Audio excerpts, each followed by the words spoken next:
आप देख रहे हैं GK job exam YouTube channel. तो चलिए शुरू करते हैं आज का सेशन को।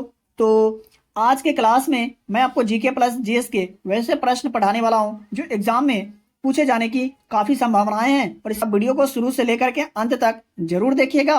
और डेली का वीडियो का पीडीएफ जो होता है ये फ्री में दिया जाता है आपको रिवीजन के लिए। तो आपको लास्ट में बताने वाला हूँ कि कैसे आप फ्री में पीडीएफ प्राप्त कर सकते हैं बहुत ही आसानी से। तो चलिए शुरू करते हैं आज का सेशन को। तो आज का पहला प्रश्न है, जनसंख्या की दृष्टि से बिहार का सबसे बड़ा जिला कौन सा है? इसका आंसर आपको जरूर पता होगा। तो इसका सही आंसर हो जाएगा पटना जो है यह जनसंख्या की दृष्टि से बिहार का सबसे बड़ा जिला है।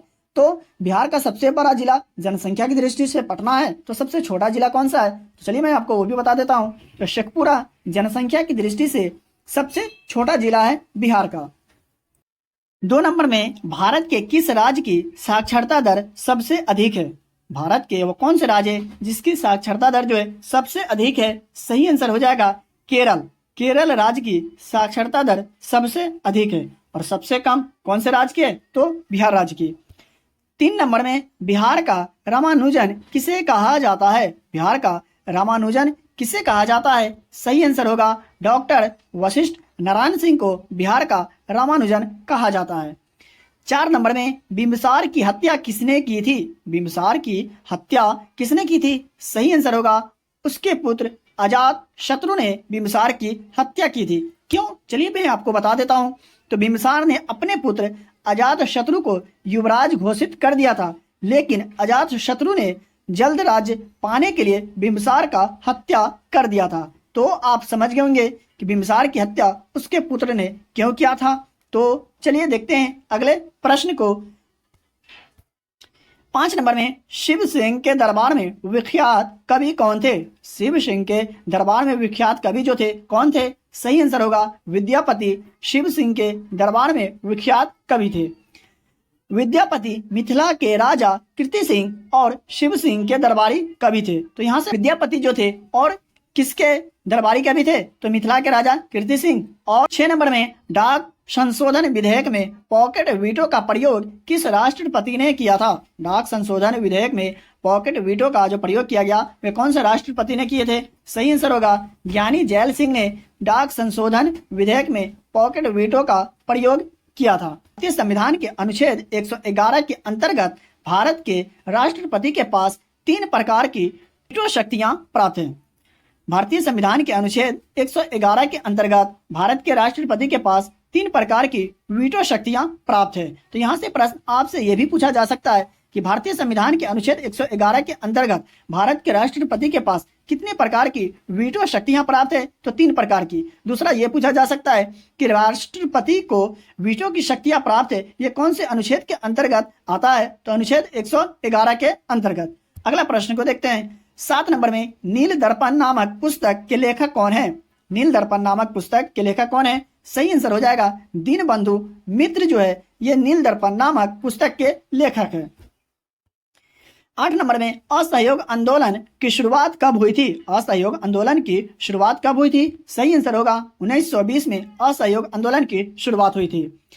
9 नंबर में भारतीय संविधान में कुल कितने भाग हैं? भारतीय संविधान में कुल कितने भाग हैं? सही आंसर होगा 25 भाग हैं वर्तमान में भारतीय संविधान में। और कितने अनुच्छेद है? चलिए मैं आपको बता देता हूं। तो वर्तमान में भारतीय संविधान में 470 अनुच्छेद, 25 भाग तथा 8 अनुसूचियां हैं। क्या समझे आपने कि वर्तमान में भारतीय संविधान में 470 अनुच्छेद, 25 भाग तथा 8 अनुसूचियां हैं। अगला प्रश्न को देखते हैं। 10 नंबर में मत देने का अधिकार भारतीय संविधान के किस अनुच्छेद में आता है? मत देने का अधिकार यानी वोट देने का जो अधिकार है यह भारतीय संविधान के कौन से अनुच्छेद में आता है? सही आंसर हो जाएगा अनुच्छेद 326 में आता है मत देने का अधिकार। 11 नंबर में हम्बनटोटा बंदरगाह किस देश में स्थित है? हम्बनटोटा बंदरगाह जो है ये कौन से देश में स्थित है? सही आंसर हो जाएगा श्रीलंका में स्थित है हम्बनटोटा बंदरगाह। हम्बनटोटा को रूहाना नाम से भी जाना जाता था। तो आपसे प्रश्न ये भी पूछा जा सकता है कि हम्बनटोटा को किस अन्य नाम से भी जाना जाता था? तो रूहाना नाम से भी जाना जाता था।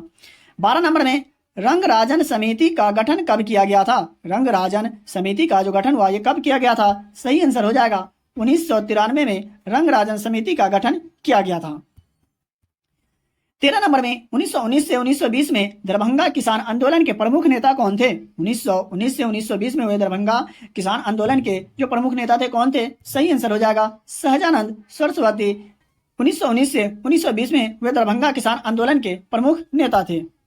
14 नंबर में पृथ्वी दिवस कब मनाया जाता है? पृथ्वी दिवस जो होता है ये कब मनाया जाता है? सही आंसर होगा 22 अप्रैल को पृथ्वी दिवस मनाया जाता है। 15 नंबर में प्रकाश संश्लेषण किसमें होता है? प्रकाश संश्लेषण जो होता है किसमें होता है? सही आंसर होगा क्लोरोप्लास्ट में प्रकाश संश्लेषण होता है। और इसमें क्या मौजूद होता है? तो क्लोरोफिल मौजूद होता है क्लोरोप्लास्ट में। 16 नंबर में ग्लोबल वार्मिंग के लिए जिम्मेदार प्रमुख गैस डैश है? ग्लोबल वार्मिंग के लिए जिम्मेदार जो प्रमुख गैस है कौन से? सही आंसर हो जाएगा कार्बन डाइऑक्साइड। 17 नंबर में टिक्का रोग किस फसल को प्रभावित करता है? या टिक्का रोग कौन से फसल में होता है? सही आंसर होगा मूंगफली में टिक्का रोग होता है और ये टिक्का रोग जो है ये मूंगफली को प्रभावित करता है। 18 नंबर में धातु जब अम्ल से अभिक्रिया करता है तो कौन सी गैस उत्पन्न होता है? धातु जब अम्ल से अभिक्रिया करता है तो कौन सी गैस उत्पन्न होता है? सही आंसर हो जाएगा हाइड्रोजन गैस उत्पन्न होता है। कब? जब धातु अम्ल से अभिक्रिया करता है तब। 19 नंबर में सल्फ्यूरिक अम्ल का रासायनिक सूत्र क्या है? सल्फ्यूरिक अम्ल का रासायनिक सूत्र क्या है? सही आंसर हो जाएगा H2SO4 सल्फ्यूरिक अम्ल का रासायनिक सूत्र है। 20 नंबर में सबसे पहले किस जीव को अंतरिक्ष में भेजा गया था? जी हाँ, सबसे पहले कौन से जीव को अंतरिक्ष में भेजा गया था? सही आंसर होगा लाइका नामक कुत्ते को सबसे पहले अंतरिक्ष में भेजा गया था। तो यहाँ से प्रश्न आपसे यह भी पूछा जा सकता है कि अंतरिक्ष में जो कुत्ता भेजा गया था उसका क्या नाम था? तो लाइका। और दूसरा ये कि सबसे पहले किस जीव को अंतरिक्ष में भेजा गया? तो लाइका नामक कुत्ते को सबसे पहले अंतरिक्ष में भेजा गया था। 21 नंबर में आगरा का लाल किला किस मुगल शासक ने बनवाया था? सही आंसर हो जाएगा अकबर ने आगरा का लाल किला बनवाया था। बात करें आगरा के लाल किला को किस अन्य नाम से भी जाना जाता है? तो आगरा फोर्ट या किलाई ए अकबरी के नाम से भी जाना जाता है आगरा के लाल किला को। 22 नंबर में ध्वनि तरंग किसमें नहीं चल सकती है? ध्वनि तरंगे जो है ये किसमें नहीं चल सकती है? सही आंसर हो जाएगा निर्वात में ध्वनि तरंगे नहीं चल सकती है। ध्वनि तरंगे यात्रा नहीं कर सकती है निर्वात में। 23 नंबर में काजीरंगा राष्ट्रीय उद्यान किस राज्य में स्थित है? काजीरंगा राष्ट्रीय उद्यान जो है नेशनल पार्क जो है ये किस राज्य में स्थित है? सही आंसर होगा असम में स्थित है काजीरंगा राष्ट्रीय उद्यान। और ये किस लिए प्रसिद्ध है, फेमस है? चलिए मैं आपको बता देता हूँ। तो एक सिंग वाला गैंडा के लिए विशेष रूप से प्रसिद्ध है कौन? काजीरंगा राष्ट्रीय उद्यान। अगला प्रश्न को देखते हैं। 24 नंबर में भारत का पहला समाचार पत्र कौन सा था? पहला समाचार पत्र जो था कौन सा था? सही आंसर हो जाएगा बंगाल गजट भारत का पहला समाचार पत्र था। 25 नंबर में सारनाथ स्तंभ का निर्माण किसने किया था? सारनाथ स्तंभ का जो निर्माण किया था वो किसने किया था? सही आंसर होगा अशोक ने। तो अशोक स्तंभ सारनाथ उत्तर प्रदेश राज्य के सारनाथ नगर में स्थित है। कौन सा? अशोक स्तंभ सारनाथ उत्तर प्रदेश राज्य के सारनाथ नगर में स्थित है। 26 नंबर में भारत में उष्ण कटिबंधीय सदाबहार वन कहाँ पाए जाते हैं? भारत में उष्ण कटिबंधीय सदाबहार वन जो है ये कहाँ पाए जाते हैं? सही आंसर होगा केरल में पाए जाते हैं। और केरल के अलावा किस अन्य राज्य में भी पाए जाते हैं? चलिए बता देता हूँ। तो सदाबहार वन पश्चिमी घाट के पूर्वी और पश्चिमी ढलानों जैसे तमिलनाडु, केरल, कर्नाटक और महाराष्ट्र में पाए जाते हैं। 27 नंबर में हॉकी की गेंद का रंग कैसा होता है? हॉकी का जो गेंद होता है उसका कलर कैसा होता है? सही आंसर होगा सफेद होता है। बात करें 28 नंबर प्रश्न की, तो विश्व पर्यावरण दिवस कब मनाया जाता है? विश्व पर्यावरण दिवस कब मनाया जाता है? या हाल ही में विश्व पर्यावरण दिवस कब मनाया गया? ये भी प्रश्न आपसे पूछा जा सकता है। तो सही आंसर होगा 5 जून को विश्व पर्यावरण दिवस मनाया जाता है। 29 नंबर में विटामिन सी का रासायनिक नाम क्या है? सही आंसर हो जाएगा एस्कॉर्बिक अम्ल विटामिन सी का रासायनिक नाम होता है। 30 नंबर में अनुवंशिकता की सबसे छोटी इकाई को डैश कहते हैं? अनुवंशिकता की सबसे छोटी इकाई को क्या कहते हैं? सही आंसर होगा जीन कहते हैं अनुवंशिकता की सबसे छोटी इकाई को। बात करें अनुवंशिकता का पिता किसे कहते हैं? तो अनुवंशिकता का पिता ग्रेगर जॉन मेंडल को कहा जाता है। तो यहाँ से प्रश्न आपसे यह भी पूछा जा सकता है कि अनुवंशिकता के पिता किसे कहा जाता है? तो ग्रेगर जॉन मेंडल को। 31 नंबर में नौसादर का रासायनिक नाम क्या है? नौसादर का रासायनिक नाम क्या है? सही आंसर हो जाएगा अमोनियम क्लोराइड नौसादर का रासायनिक नाम है। और इसका सूत्र की बात करें तो NH4Cl इसका सूत्र होता है। बात करें धोबिया सोडा का, तो धोबिया सोडा का रासायनिक नाम होता है सोडियम कार्बोनेट तथा इसका सूत्र होता है Na2CO3। तो इसमें बताए गए सभी प्रश्न आपको कैसा लगा कमेंट करके जरूर बताइएगा।